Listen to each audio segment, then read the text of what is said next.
called Cuvée.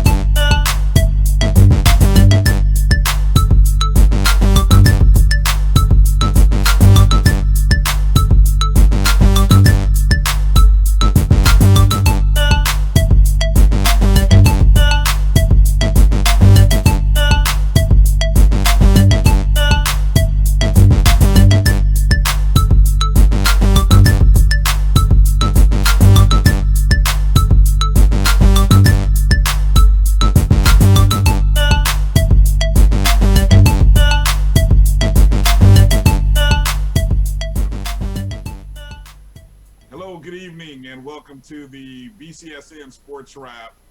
Ryan Fulford here, and that's AD Drew.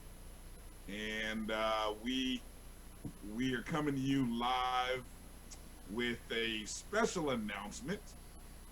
Those of you who have been following along with us on our social media pages, and of course you're aware that we've been running the 2020 HBCU Fantasy Men's Basketball Tournament.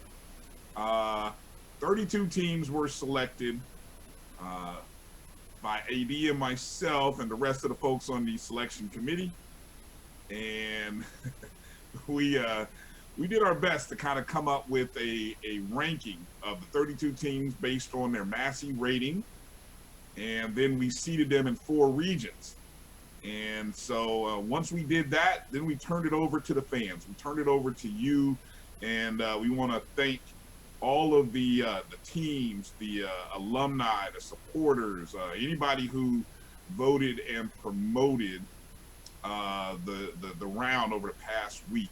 AD, what are your thoughts just in general as you've seen the various fan bases? Maybe you want to shout out some groups in particular, and then we'll get to the big announcement of our champion from out of the tournament. You know, there were a lot of different fan bases involved. We had five major conferences. We had a couple of independents there. The as far as conferences go, the SWAC and the GCAC were the 2 most engaged conferences, which ironically, their 2 representatives or 2 of the teams in the finals. The other big boy conference, the BAC, had one good team, one team that did particularly good, but they kind of fizzled out as time went on, and that being North Carolina A&T. Shout out to a team that did not make the Final Four, but put up, given the size of the school and the team that they went against, the Talladega Tornadoes. They did a tremendous job getting out the vote, pushing it on Twitter, pushing it on their social media platforms, because they gave Prairie View A&M a run for their money. And when you consider the alumni base and the size of Prairie View A&M compared to Talladega, you know, you're astonished. But also, let's look at our 2 teams that we have here in the final.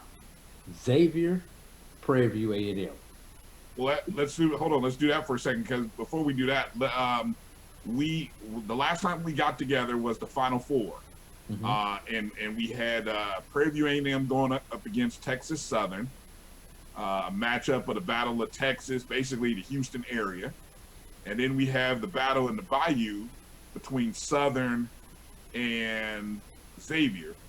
Let's go through the numbers on that matchup and how we actually got to the championship round, because we didn't really do a post show on that. Well, let's take the Battle of Texas first. Prairie View defeated Texas Southern 79.2 to 20.8%. We're considering that was a blowout, especially when you consider how engaged Texas Southern had been through the first 3 rounds. Prairie View carried their momentum on, carried it into the Final Four round. Southern. And Prairie View, let me jump in real quick. Prairie View had a run going right there, I believe, right? They hadn't had any. Just kind of looking back, I'm not really sure they had any close. The Talladega matchup was probably their closest matchup going into the thus far, right? Yeah, they beat going back. Prairie View defeated Dillard by 59.8 to 59.9% to 40.1%. Yeah, They 60 defeated to 40 basically.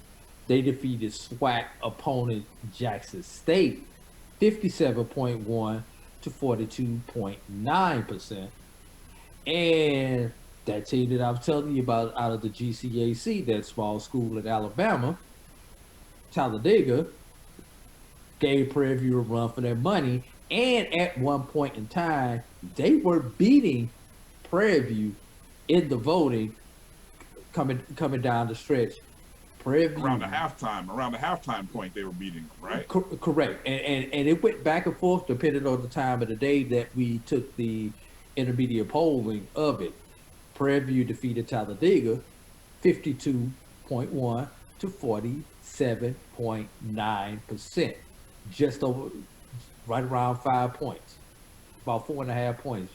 You can't get any closer than that on the voting. All right, and then the other semifinal matchup we had Xavier going up against Southern. The battle of the Bayou right there. Xavier took out Southern 54 to 46%, which brought us to our championship matchup of Xavier versus Prairie View. And I guess as you can see, we got a special guest joining us. Jumping right in. We'll just go ahead and make the announcement because joining us in the chat right now here on live with us, Coach Alfred Williams of Xavier University, and we will announce that AD announce what those final numbers were and who our champion is. By a score of 58.9% to 41.1%, the Xavier Gold Rush are our fantasy men's HBCU champion for the 2020 season. Coach Williams, another championship trophy. How does it feel, even though it's a virtual championship? Oh man, I appreciate you guys, man. It feels good. It feels good. It was. Our SID, Ed Cassier, has been doing an unbelievable job of just promoting and pushing, our brand, and just having that opportunity to compete, with other HBCUs nationally, man, was definitely a blast, and it was definitely an honor to come out on top and definitely represent, Louisiana and also Xavier also. All right, now I've got to ask this question. A little bit about 4 weeks ago, you held up the Rio Trophy down in your own gym. How has, outside of the coronavirus, how has life been since winning that GCAC championship, Coach?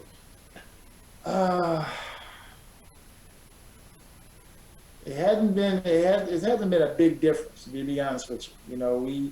We set out some goals at the beginning of the year to definitely go in and win our regular season and also can win our tournament championship. And so accomplish those two goals, it felt good just because, with the timing, we hadn't won outright regular season in over, I want to say, since 2013.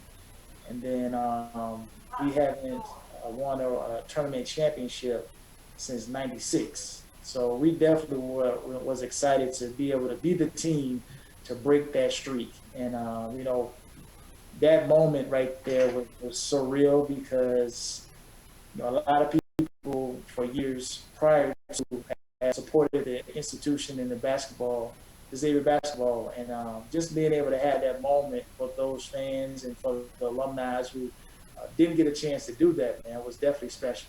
I was just happy to be a part of it. Coach, you first off, congratulations, and first off, let me say I hope your family and everyone around your program is safe and doing well. Right now during this time. When did you become aware of our fantasy tournament? When did you sort of get kind of engaged with what was going on with it? Like I say, our SID, Ed Cassier, man, he's Associate Vice President of, Associate AD of Communications.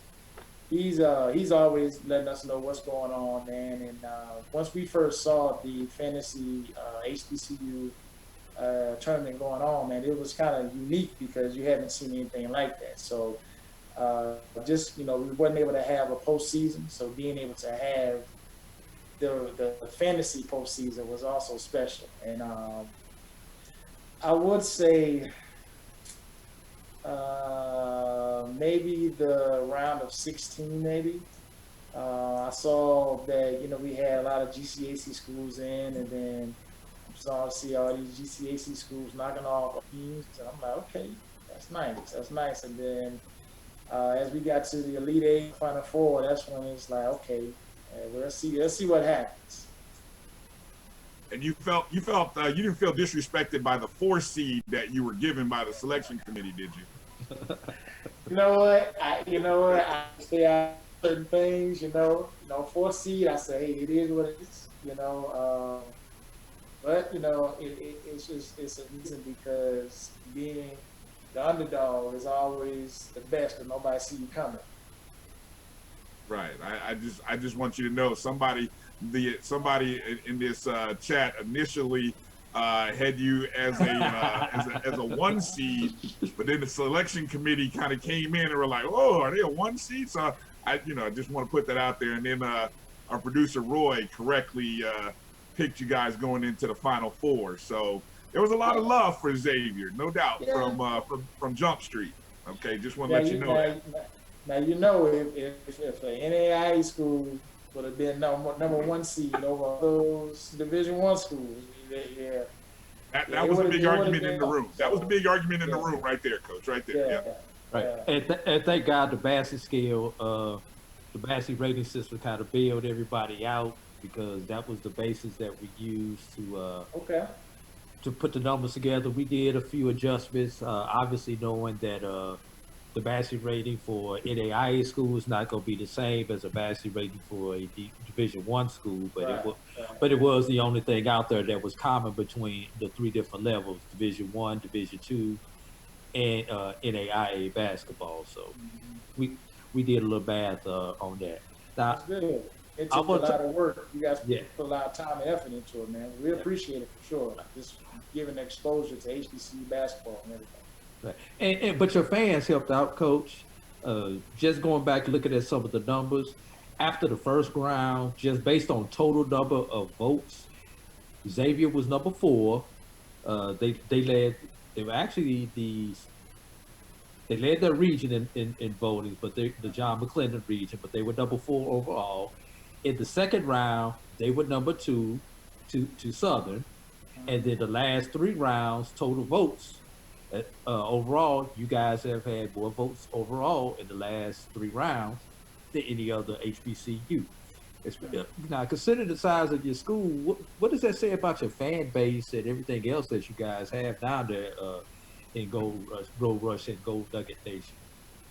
Man, so when I got here in 2016, our attendance for my basketball games was just steadily increasing. And even though we won 10 games our first year, we won 10-20 our first year. And even though we won 10 games, our games were exciting. Our fans and the population of every game was slowly increasing.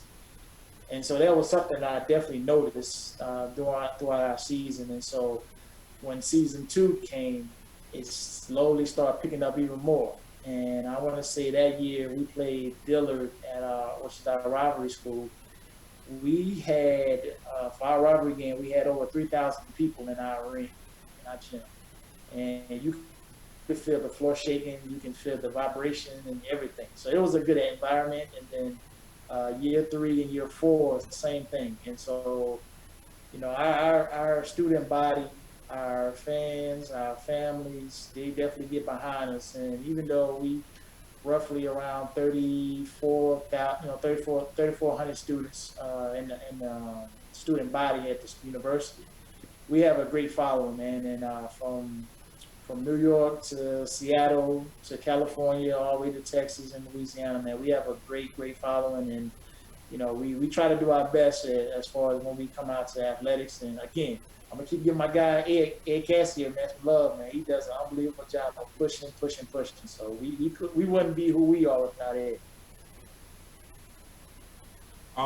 Coach, let me ask, of the various matchups, and we understand that there's probably no real advantage for an NAIA school, very similar to a D2 school for playing a D1, or for an NAIA to play D2, probably because of the rankings and how it's all figured out in the matrix that goes into the tournament at the end of the year.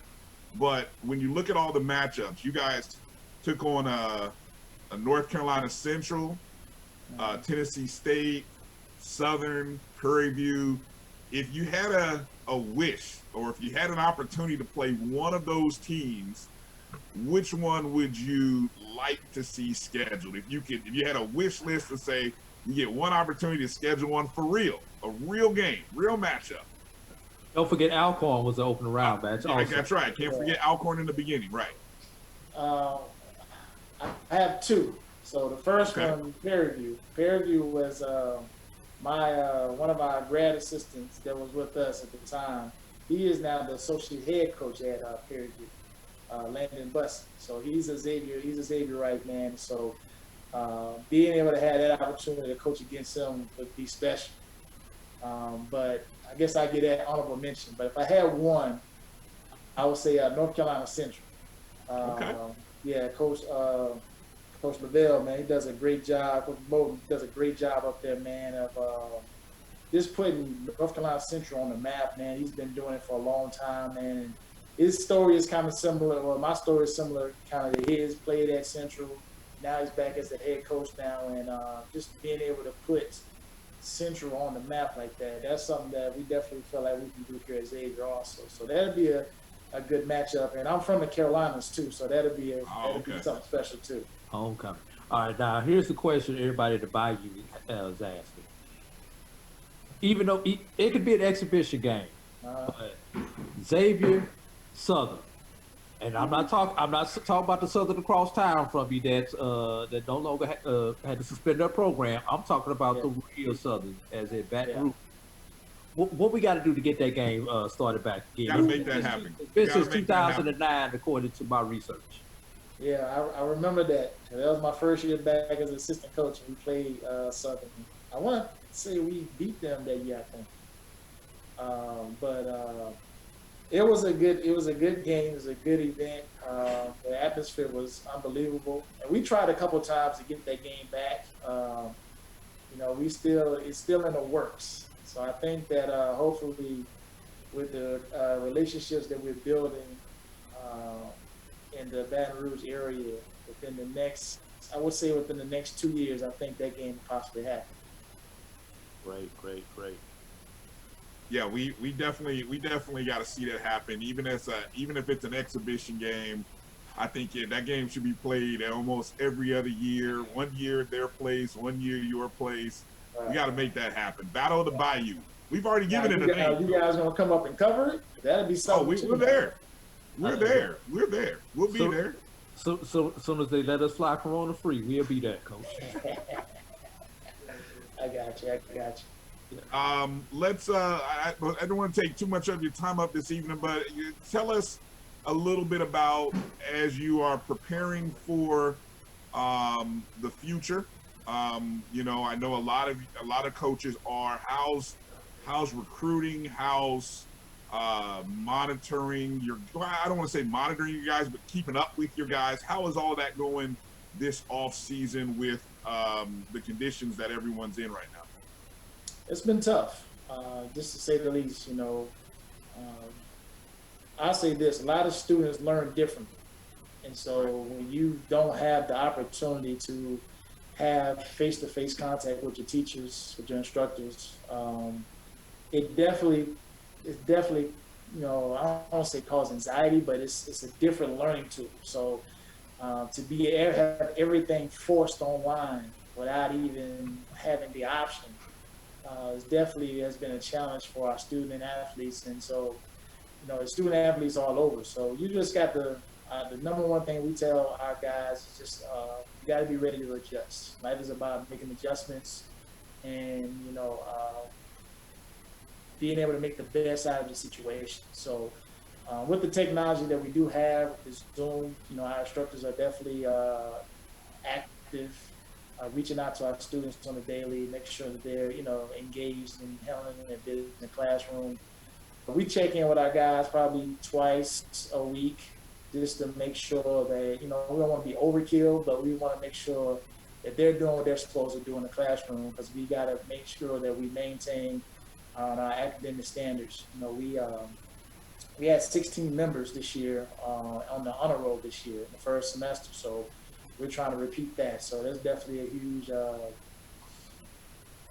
another goal of ours that we're definitely trying to achieve. And so, but from the recruiting standpoint, man, we did a lot of work early before the coronavirus. We were lucky enough to have built some relationships throughout the year with some guys that we definitely felt were huge for our program. And now we're in the stage now where we're trying to we got to replace our two-time All-American, second team All-American William Lloyd. He's going to be a load to replace, but we're working hard. We got definitely some good fillers and some great conversations having with some guys that we feel like be great for our program. And then also, the beauty about our team is, we played a lot of guys last year, so we have 8 guys coming back, and I beat 7 and played heavy minutes. So we have a good nucleus coming back, which we're happy about that. We just have to improve material. So, it's been a challenge, but, definitely it gives us an opportunity to want to be home, be with our loved ones, and, just gotta, like I said, we gotta adjust. Now, I tell our guys all the time, throughout the course of the year, don't take it for granted. The moment you take the game of basketball for granted, you pull it away from you. And so we saw that in an instant.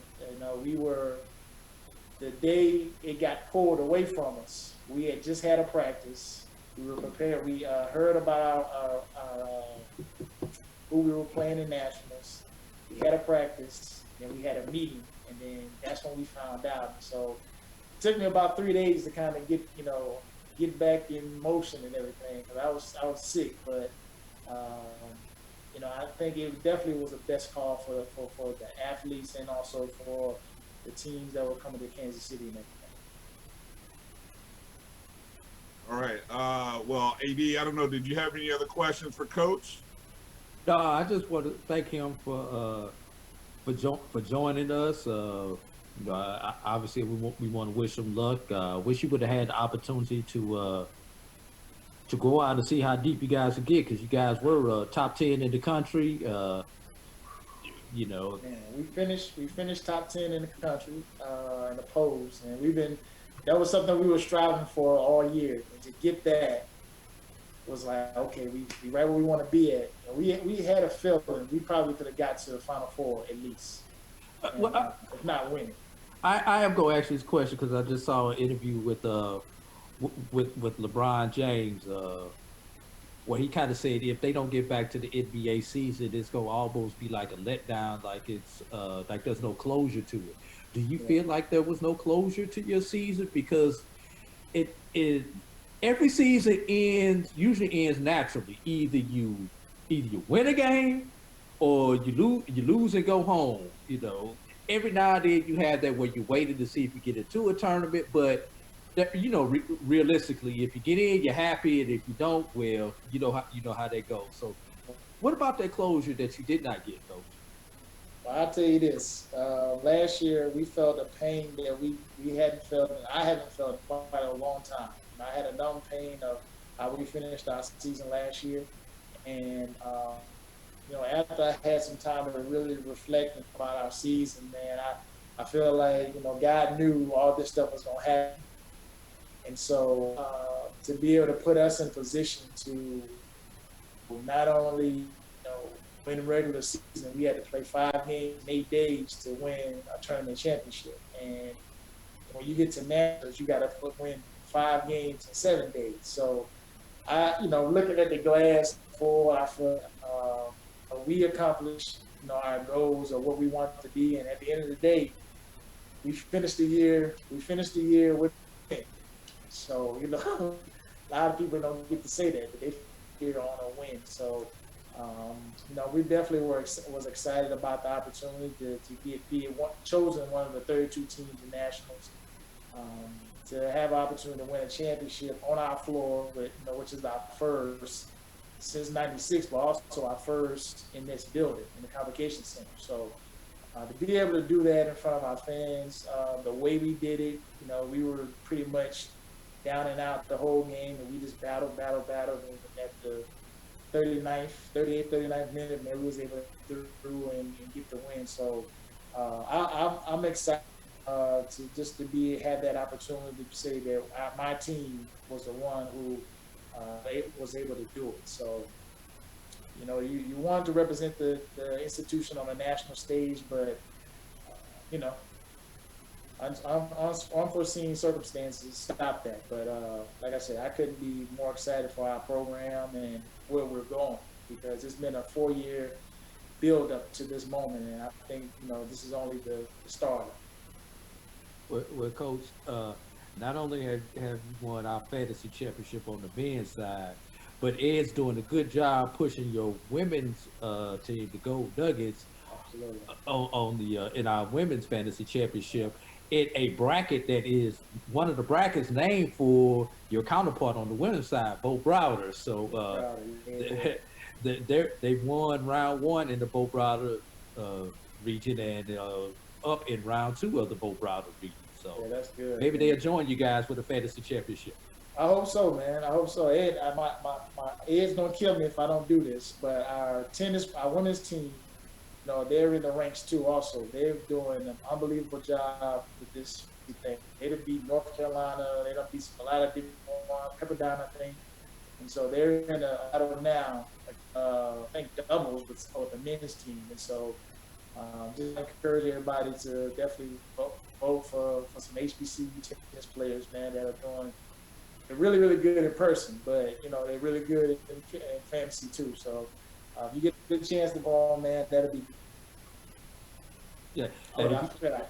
ITA is the Twitter handle. ITA, where you find them, or you can find them on our site, Zula Athletics, Zula Gold, on Twitter. Is that where they also need to send those checks if they want to send some checks out to support your coach? Oh, Go man. ahead, talk your program. Tell us where they can send those checks to. Oh yeah, they definitely can send them. If we would love them, because we got to buy rings, and we're trying to trip next year to take one of our former returning players back home. So if you can send checks, definitely send them to Xavier, director of men's basketball, and you can send them to our athletic department and address to men's basketball. All right, Coach, we appreciate your time. Congratulations again, Xavier University, the 2020 HBCU Fantasy Men's Basketball Champions, also the 2020 Gulf Coast Athletic Conference Champions. There may never be a year like this one, Coach, where you win on the court and on the internet. It may never happen again. So, so congratulations to Xavier Nation, everybody in the Gold Rush, Gold Nugget community, all the fans, the athletic department, the staff, everybody who had a role in this amazing interaction and engagement by everybody there at Xavier. I'm telling you, I enjoyed, even though I didn't get a chance to enjoy New Orleans like I would have liked, I enjoyed coming there and broadcasting the games, and I'm looking forward to coming back when we are all out of our quarantine and can travel and do all the things we're used to doing again. So, Right. yeah. All right, Coach. So again, appreciate your time. Thank you for coming in tonight. God bless you guys. Be safe out there, and we'll be in touch, most definitely. Absolutely. Thank you again. You guys have a good one, all right? All right, Coach. All right, Coach. All right.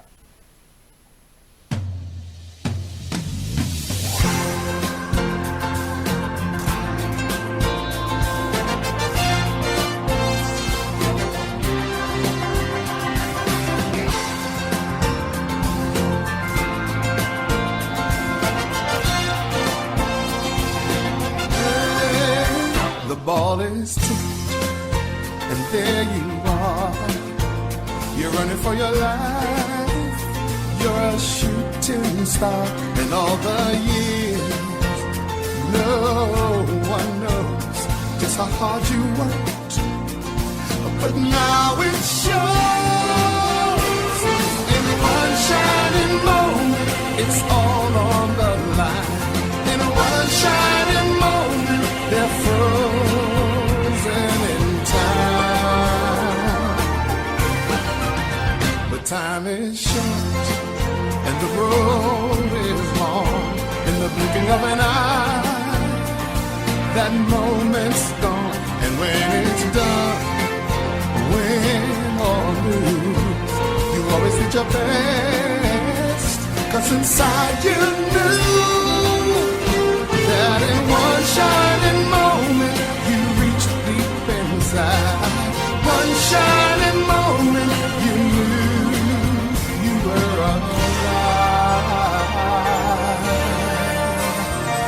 Feel the beat of your heart, feel the wind in your face. It's more than a contest, it's more than a race.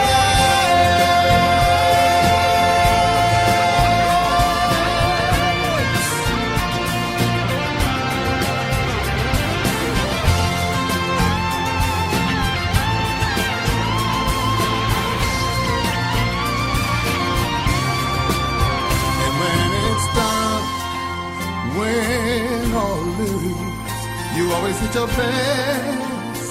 'Cause inside you knew, in one shining moment you reached for the sky. In one shining moment you knew, yeah. In one shining moment you're willing to try. In one shining